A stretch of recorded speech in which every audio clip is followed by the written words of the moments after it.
welcome back to my channel. So today, obviously by the title, we are talking about a crazy story that happened in my life. Now, disclaimer, I was not the one that delivered the baby, okay? But I did help the process of delivery, so you'll hear, okay? You'll just hear. But I also need to throw in another disclaimer that this story is about me and my best friends, Drew and Paul.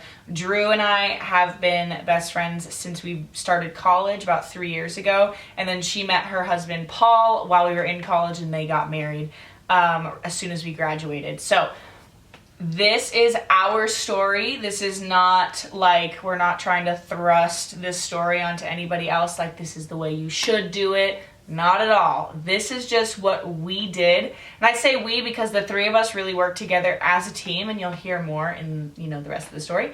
But I just wanted to make that disclaimer that this is how we did it. You can have your own opinions. I really don't want to hear any hate or stuff like that, because every experience is different and every birth and pregnancy is different and new. And we just made some choices in our, approach to birth and to labor and stuff like that, because of our faith and our belief in Jesus Christ.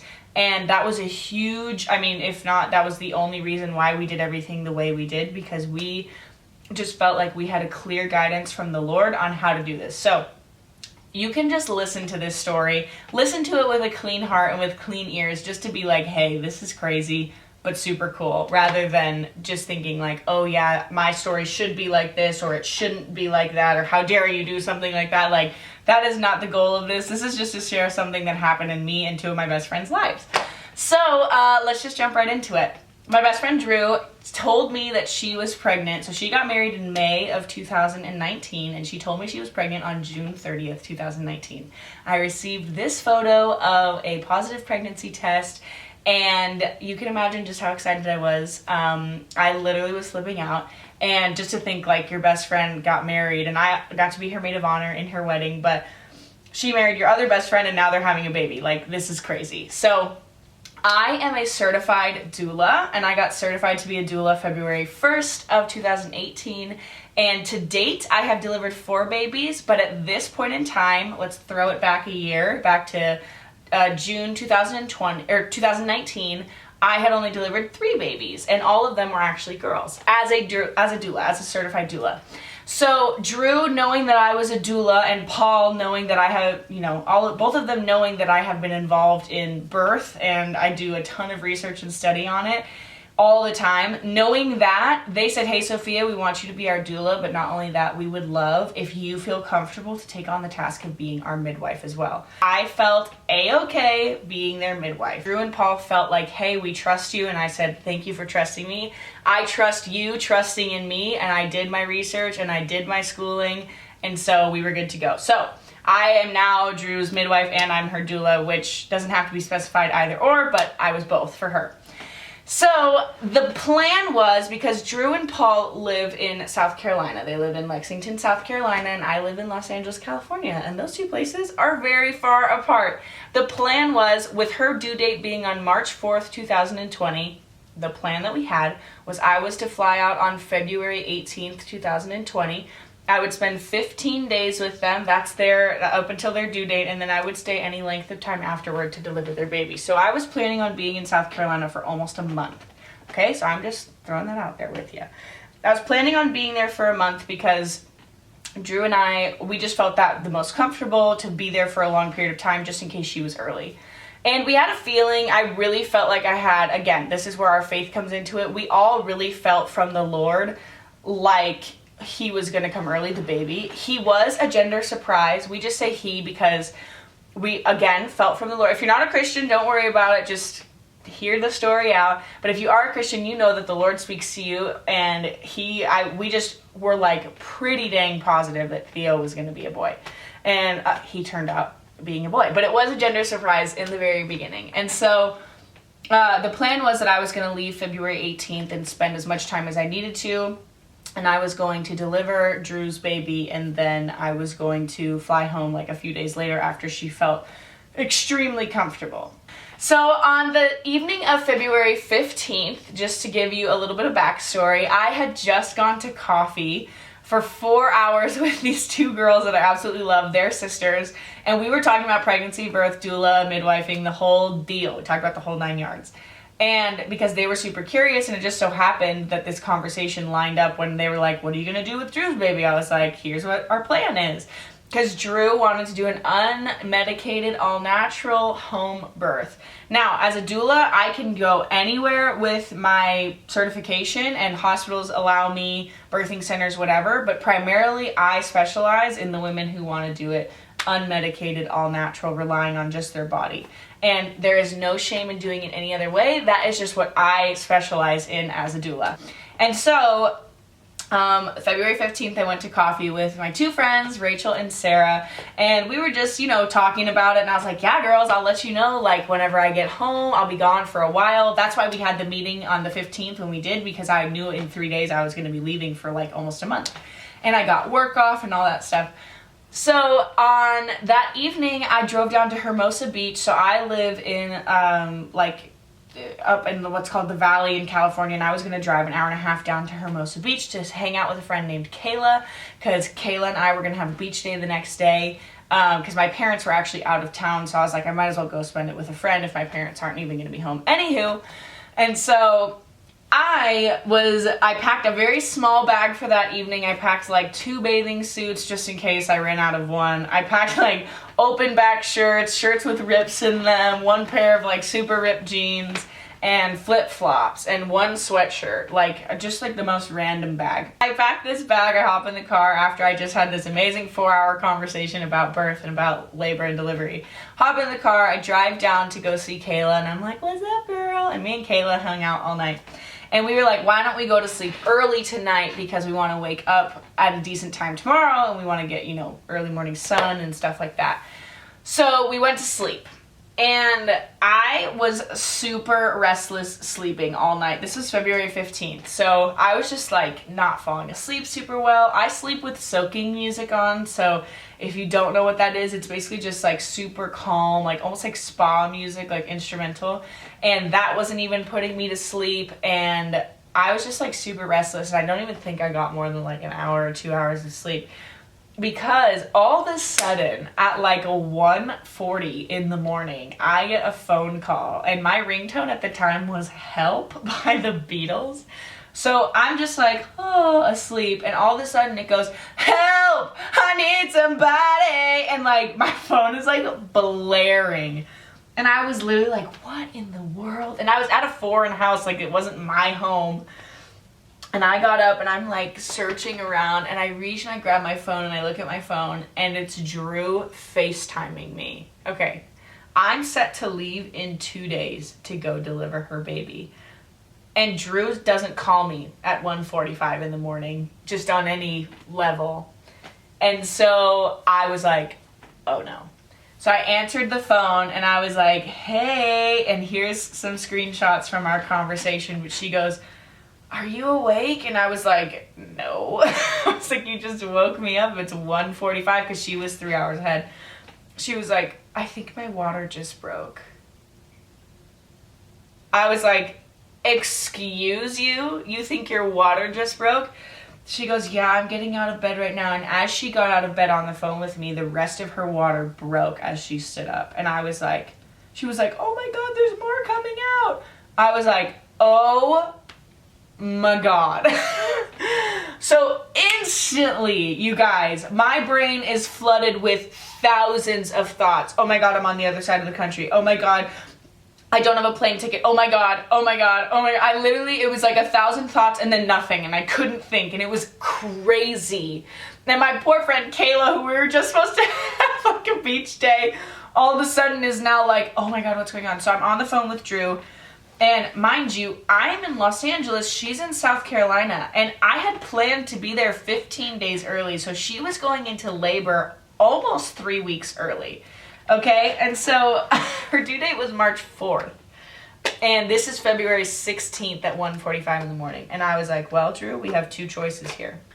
Bro, she was in between contractions. Oh yeah, by the way, her contractions were 6 minutes apart when she called me. 6 minutes. You guys, labor rarely starts off fast and strong. Usually you have a few warm-up. She had no Braxton Hicks contractions. She had no like intro. She didn't lose her mucus plug yet. Like nothing had happened. She literally went from straight up water breaking to 6 minute apart contractions. So as a doula and a midwife in my head, I'm like, oh my God, oh my God, oh my God. Like, what am I gonna do? Her contractions are so close together. So I was like, Drew, and now we're both shaking. So I'm sitting there with my phone literally like this shaking. And I was like, Drew, she was like, I don't wanna do this without you. And I was like, trust me, I don't want you to do this without me either.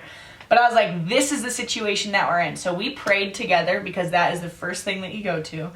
And we were just like, Lord, this is your experience right now. And we are not going to be flustered or frustrated or anything like that. So, but I posed a question to her. I was like, look, you have a choice here. I was like, we either go with the plan and you're going to have a natural home unmedicated birth and I will make it there, or not make it there, but you're still going to do it at home, or you can go to a hospital right now and they'll take you. And she said, her and Paul just looked at each other, and this is why I just love my best friends, and they're like, no, we're going to do this at home because we know that God created her body to do this. And I was like, all right, because I knew whatever choice that we made, we all needed to make it 100%. You know what I mean? It's like, if it's going to be a team of 3 people, we all need to be on the same level. It can't be like one of us is really scared and then one of us is like super confident. Like that can't happen. And so immediately I got on my phone and I found plane tickets. Now you guys, I found a plane ticket that left at 6 o'clock in the morning, or 5:40 or something like that. So it was 1:45. I found a plane ticket that literally left at 5:45 for $200. That is unheard of. And so I quickly booked that ticket, and now I had a choice to make. I could have either driven all the way back to my house, which is an hour and a half away, packed a bag and driven all the way back and maybe made it to the airport on time, or I could have flown to South Carolina with just my bag of beach clothes. And I'm sure you can guess what I did. I wore my beach clothes and beach pajamas literally to there. So I'm gonna post a picture of me at the airport right here. I was in pajama pants. I was in this huge Tommy Hilfiger sweatshirt, and the shirt I had underneath was actually completely open back because I was going to the beach. And I had flip-flops on. And you guys, when I'm telling you, it was insane. It was insane. I booked that ticket. I FaceTimed Drew. I stayed on FaceTime with her. And now the plan with my car was I was going to park my car at our usual airport parking lot, and my parents were actually flying in to California that day. So I actually just left my keys under my mat for them, and they picked up my car when they came home. But that's another part of the story. All of a sudden, now I'm not going to be in LA for the next however long, who knows. And I had to call both of my parents at 3 o'clock in the morning when they're in Colorado, and I'm like, please somebody pick up, please somebody pick up. I finally got my dad. He was like barely alive when I talked to him, and I was like, Drew's in labor, I gotta go, I'll see you when I get home. And he was like, what in the world? So just to make a very long story very short, I got on the plane, but right before I got on the plane, I said, look, I got on the phone with my best friend, Erin, because I was FaceTiming them basically from the time Drew called me all the way up until I got on the plane. I was on FaceTime with them the whole time because her contractions were 6 minutes apart. So I was like, oh, she could have the baby at any moment because they were just getting closer and closer together. So I got on the phone with Erin, who, if I don't know if I remember explaining that before, but Erin is like she was going to be my second hand anyways. So I was like, Erin, I want you to go out of the room and I'm going to talk to you really quick.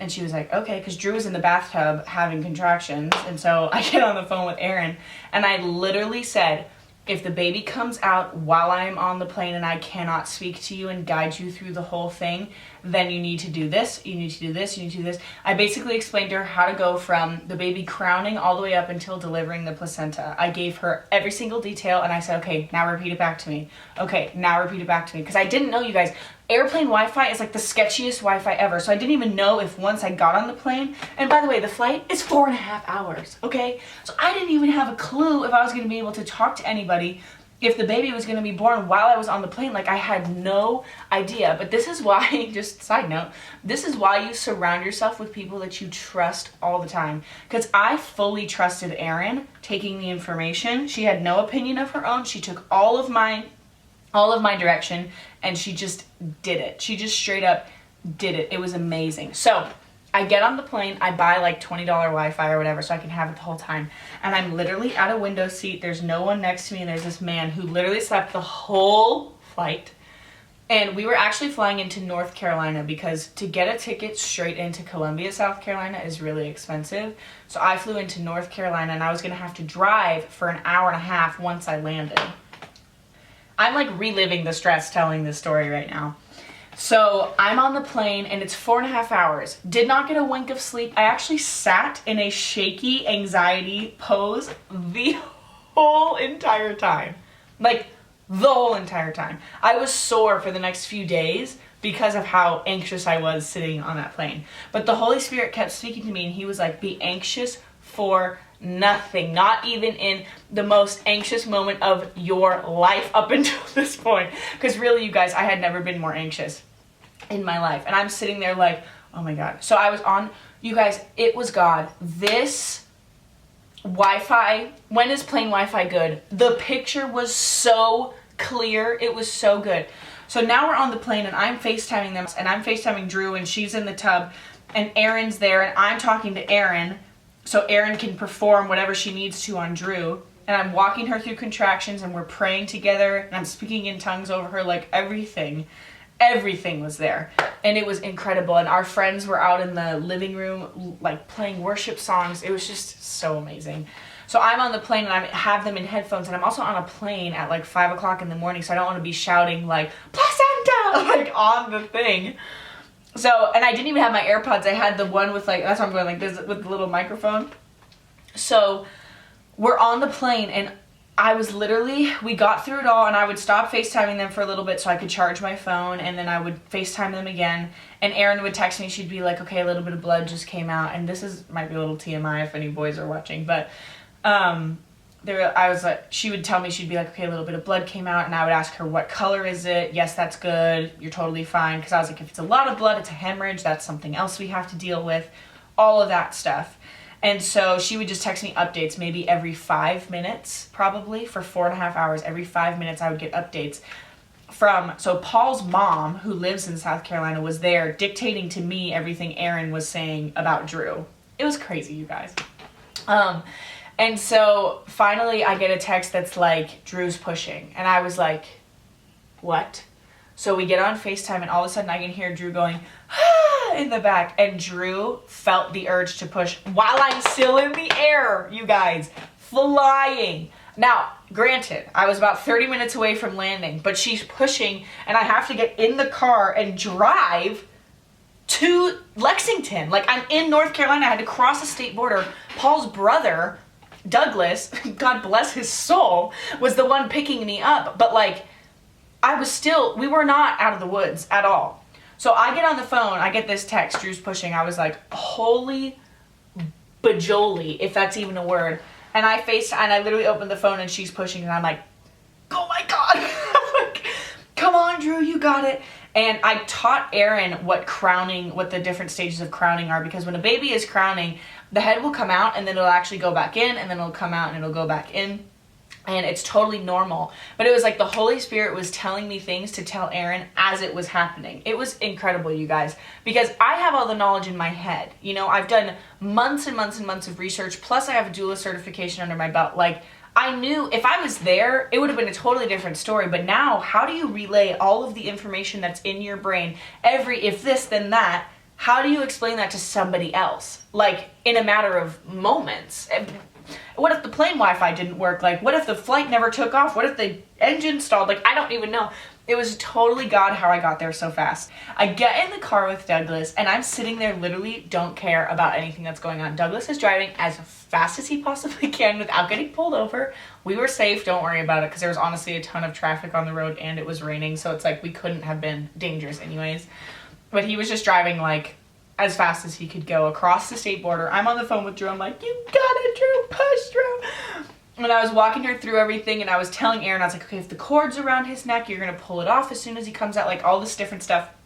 And I think we were about an hour into the car ride, and all of a sudden, it was just like that baby's head was coming out, and I was like, you got it, Drew. I was like, you totally got it. I was like, keep pushing, keep doing this. But I didn't want her to tear, so like I was teaching her over the phone how to not tear and do controlled pushings whenever she felt the ring of fire. Anyways, these are just all doula things and baby things that happen in pregnancy and in labor and stuff like that. But finally, she pushes his head out. And so Erin's got her hand like right on the baby's head, and it was within seconds that his whole body came flying out. And the cord wasn't even around his neck. He was perfect. And so Erin took the baby. I was telling her all about like how if the cord is too short or whatever. So here are some screenshots from right at the moment when Drew's baby came out. His name is Theo. He came out right onto her chest, and he sat there, and we were all crying. Like, I don't even know how many, we'd been up for all night, and like how many emotions, and I was literally 30 minutes away. And they were holding the baby and like cleaning him off with the water, and Drew was relaxing because her body just went through like crazy, you know, birth is a tough process on the body, and she did an amazing job. She did not tear. She needed no stitches. He was completely healthy. He got an APGAR. I was checking his APGAR with them. I was like, okay, is he doing this? Is he doing this? I checked his APGAR with them. He got an APGAR score of 10 at 5 minutes, and he was perfect, you guys. He is perfect. He's perfectly beyond perfect, can say. And so I arrived at the house, and I literally sprinted in. I left all my stuff in Douglas's car. I ran in to find my best friend with her baby in the tub, and I had actually just gotten there in time. I had Erin checking the placenta to see if it was ready, and as soon as I got there, she was ready to deliver the placenta. So I had Paul cut the cord, and we did a delayed cord clamping as well, just because that was a choice that we had made beforehand. So we did the delayed cord clamping. I got to deliver her placenta, which was amazing. And yeah, I got her out, and we got Theo all cleaned up. Well, obviously we found out like 100% positive that he was a boy, and his name is Theo James Leonard. He was born at 6 pounds, 7 ounces, and he was just such a bundle. So after that, so she delivered him and everything like that, and I took care of her. I showered her down. And it was just so funny because I'm in these beach clothes, and I literally had to buy clothes. I ended up staying with the Leonards for 9 days. It was honestly one of the best trips of my life. I got to teach them, because I've nannied and been around babies my whole life, and Drew and Paul really hadn't, and so I got to teach them how to change a diaper. She started breastfeeding. We learned different ways how to breastfeed, because every baby is different when it comes to breastfeeding. And so we found the perfect way that worked for Drew and Theo, and he is just perfect. And so I was there with them for 9 days, and it was just, you guys, God just showed himself through the whole process. If you're a pregnant mom, or, you know, you're on your first, second, third kid, whatever, or you're trying to do like a VBAC, or you're trying to go from medicated birth to unmedicated birth, your body is totally capable of doing what it was made to do. And so the best advice I can give to you is to just trust what your body was actually woven together and knitted together to do, because God planned for you to have children, and so he planned for your body to be in that process. And so don't be scared. I would say be encouraged by the fact that you were made to do this. No other creature on earth was meant to birth human babies other than human women. And, you know, like dogs know how to give birth to dogs, and cats know how to give birth to cats, but you are totally and fully equipped inside of you to deliver your baby. And God is knitting that baby together inside of you, and it's just so exciting. I've always loved the labor and delivery process since I was a little tiny kid. But just to be able to say, trust your body. You know your body. You know when something's wrong. You know when something's right. So trust into that. Lean into that. And you're going to have an amazing birth experience. Every birth is beautiful. Not one is more beautiful than the other. You do what makes you feel comfortable in it. But just know sometimes crazy things happen. And now we have a crazy story to tell. But Drew, I mean, none of us will ever forget what that was like. And those 9 days afterwards that I got to spend with them were some of the best days of my life. So anyways, thanks for tuning in. Let me know if you would like more videos on being a doula, what it's like to be a part of labor and delivery. I've never really specified that on my channel, but I have been a part of the labor and delivery process of 3 other babies. So if you wanted to know about that, totally let me know. Otherwise, thank you guys so much for watching and have a wonderful day.